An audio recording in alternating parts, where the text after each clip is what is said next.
অনেক দিন বাদে তোমাদের সাথে একটা মিনি ব্লগ শেয়ার করছি, তাও আবার রবিবারে। সকাল সকাল দিনটা চা দিয়েই শুরু হয়েছে। তারপরে এখানে বোনেরা, আমার মা, আমি সবাই মিলে গল্প করছিলাম, মানে আর কি সকালের আড্ডা চা নিয়ে। তারপরে এদেরকে স্নান করিয়ে দিয়েছিলাম, কারণ ওরা ছাদে গিয়ে দুজনে মিলে প্রচুর নোংরা হয়েছিল। তো ওদের দুজনকে সকাল সকাল স্নান করিয়ে দিয়েছি, যেহেতু শীতকাল, শুকোতে টাইম লাগবে। স্নান করে দিয়ে আমিও স্নান করে আমি এই ক্রিমটা মাখি শীতকালে মুখে, আর এটাও মাখি।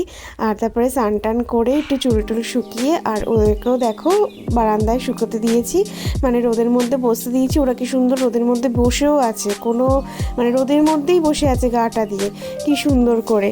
একটু খেতে দিয়েছি তুলসী পাতা আর পাতা, ওরা খাচ্ছে আর বসেও রয়েছে।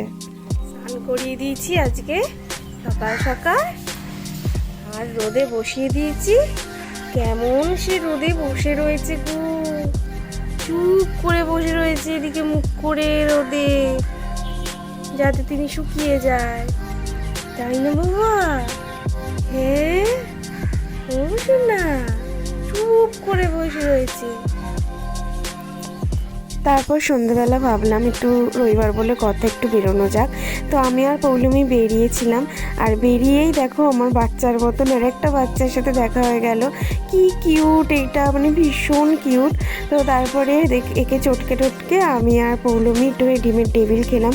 রবিবার বেরিয়েছি, কিছু না খেলে হয় না, তাই একটু ডিমের টেবিল খেয়ে বাড়ি চলে এসে আবার দুজনকে নিয়ে চটকাতে বসে গেছি। মানে আমি বাড়ি থাকলে সারা দিন আমার এই দুটো বাচ্চার পেছনেই চলে যায়, মানে কোনো কারণ ছাড়াই ওদের দুজনকে আমি আদর করতে থাকি। আর ছোটোটা আদর খায় না সেরকম, মানে সাদাটা, আর এই হচ্ছে আদর খাওয়ার একদম মাস্টার। একে সবসময় আদর করে যাও, ও সবসময় চটকা পুটকি খাবে, আদরও খাবে।